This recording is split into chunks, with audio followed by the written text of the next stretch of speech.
is up, everybody? I am back with yet another one, and this wasn't the video I was gonna do. I was gonna do a video this week about, I just wanted to see how much money I could make if I only ran short loads. Like, did I really have to run all over the place to make good money?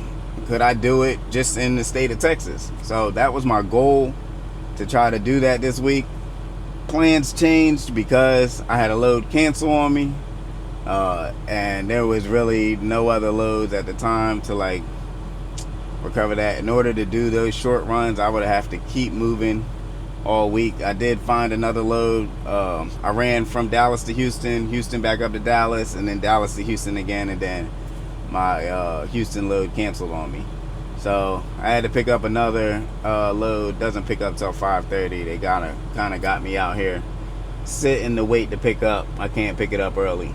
So I decided to change up the video because of that. Because,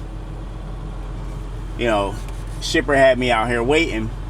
And I kind of wanted to do a video just basically, what are some of the things that just really bug me when it comes to like shippers and receivers. And I got a few, but I put together like a list of my top 5. I think I'm going to do a top 5 when it comes to shippers and receivers. I probably do a top 5 when it comes to dispatchers. I probably do a top 5 when it comes to truck stops. I want to, do each of these. I don't know, maybe the right person sees this video and we get some change around here. But yeah, so because I couldn't do that video because it, that load canceling, it threw me off, I'm just going to do this one instead. So put together a little list. The list is like right above me, so I'll be probably looking up to glance at that list. And some of these things may be controversial, and I know some people are gonna be like, there's reasons why they do this and reasons why they do that. I understand that. This video is more so what really bugs me about these. And is that, there we go. Let's just put that down for a little bit. That way, okay, I don't know, the lighting on my face had that line across it. But so the first one that really bugs me is, I think all shippers and receivers, there should be some form of a restroom there. I don't even care if it's a porta potty. Like, majority of the time when we're running in these trucks, by the time we get to our destination, we get to a truck stop, a shipper, a receiver, whatever it may be. Now the wind's blowing. Whatever it may be, for some reason, as soon as I pop these air brakes, I got to use the bathroom. And for a shipper or receiver to not have a bathroom there for the drivers bringing loads in or taking loads out, it's just, really inconvenient for us, and it forces us to look for other ways to use the restroom. I mean, I know drivers shouldn't be using the restroom in their parking lots, but if they gotta go, they gotta go. And if you didn't provide a place for them to use the restroom, you can't blame them. So that was just one of the things that I think all shippers and receivers should have, somewhere for a driver to use the bathroom.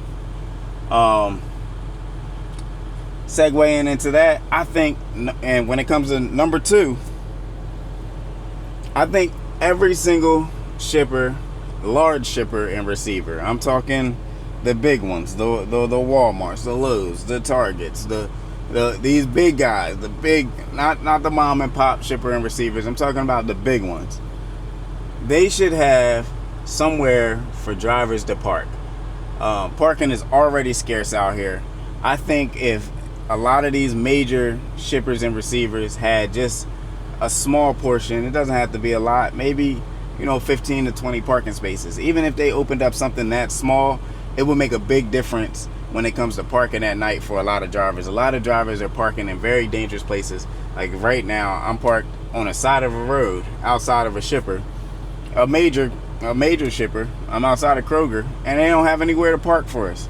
They said I can just park out here on the street. It's me and a couple other trucks out here that are just parked here waiting to pick up a load. I know that some of them might say, oh, you can just go to a truck stop nearby, but you know, if it's late, 9 times out of 10, there's nowhere to park, and during the day, it's probably far, and there's traffic, and it eats up our clock. Our clock is our money, and we try to, you know, conserve as much of our clock as we can, and having to do that is just another inconvenience. So I just think, you know, major shippers and receivers have somewhere to park for the drivers when they get there, especially if they're going to be waiting. Number 3, I think this one may be controversial, but I think every driver should be able to see what they're hauling. A lot of times I get to a shipper and the load has already been sealed when I got there. It doesn't take nothing but 2 seconds to put a seal on a load. Just put the seal with the bills. That way, when a driver gets there, I like to see my load. For one, I want to know what I'm hauling. For 2, I want to make sure that the load is secure.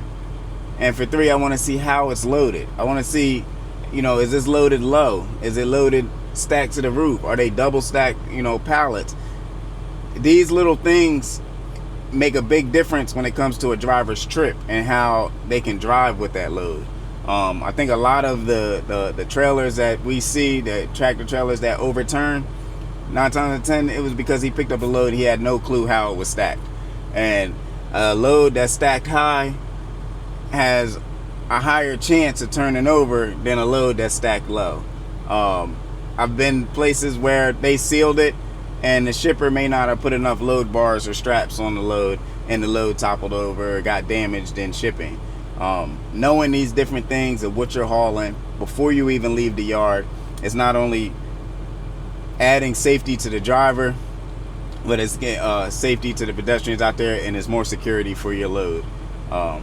That's one thing that I think I would change in shipping, that every driver should be able to see exactly what's in that trailer and how it's stacked. Number 4,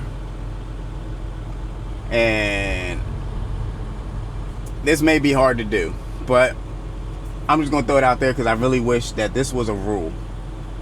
Any shipper shipping a load over 34,000 pounds, you should have a scale on site. It should be a scale there, and I'm not talking about just a scale. I guess one of those scales to show if you're, you know, over 80,000 pounds, just to make sure you're legal. That could work, but a scale that weighs the steers, drives, and the tandems, because I've been loaded sometimes where I took that load off the yard, they had no scale. The bills may say it weighs this, but by the time I get to a scale, I drove 25 miles to find out this load is overweight, and I got to bring it all the way back to get them to restack it or fix the load or take some of them pallets off. Is another danger hazard, because I'm rolling down the road with a load that's overweight, and a lot of bad things can happen in between there and there, and that's on the driver, and that's our responsibility to make sure that this load is safe before we even leave. But we can't do that if we have no way of checking that. So I think any load, this is just what I really believe, I think any load over 34,000 pounds that a shipper is loading, you should have a scale to make sure that that driver is safe before he even leaves your yard. And that's just my thing. Maybe some people may feel different, but yeah, that was number 4. So, and number 5, this is my biggest. This is the biggest thing that bothers me when it comes to shippers and receivers. I think drivers should be allowed to deliver early. I'm just gonna say it. Drivers should be allowed to deliver early. If a driver just drove 1,000 miles to get to you, and maybe he got there a day early, you should be able to squeeze him in the schedule to get him to drop, especially a drop and hook. Maybe live loads, you should be able to squeeze them in. All right, to have a driver sit on a load for an extra day sometimes 2. It's not productive of his time. A lot of these drivers are away from home for weeks. They're trying to make money out here as fast as possible and go home. To have a driver sitting on a load, it's just complete inconvenience. It's unproductive, and it's taken out of that driver's pocket. It doesn't hurt anybody but the driver. And if you're gonna have a driver sit on a load, it should be well compensated for him sitting there. Drivers, there's been times that I've driven to a load, I got there early, and I've had to sit a day on a load, and it was a drop and hook. Like, I don't see why we can't. I can only imagine if we started doing this, if regular customers started doing this to Amazon. If Amazon drivers delivered a package to my door and I said, hey man, I don't want that yet. It said it was going to be here tomorrow. I know you're here today. Just park outside my house until tomorrow.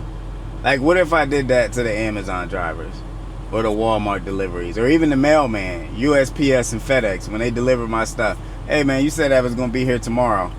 You got here early. I know you put in a lot of work to get it here. You flew it across the country.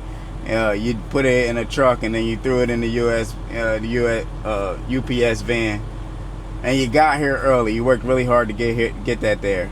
But yeah, it said it was gonna be here tomorrow. Just park right there in that parking space out there, and yeah, just bring it back. Or if we all just started saying, even if they took it back to the warehouse and came back the next day, it's just unproductive and it's just a waste of everyone's time.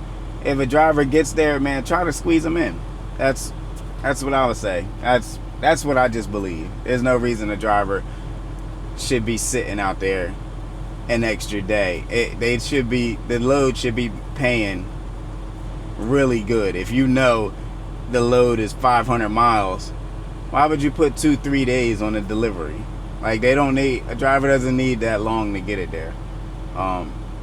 But that's just some of the things that if I had the chance, I would change when it comes to shippers and receivers.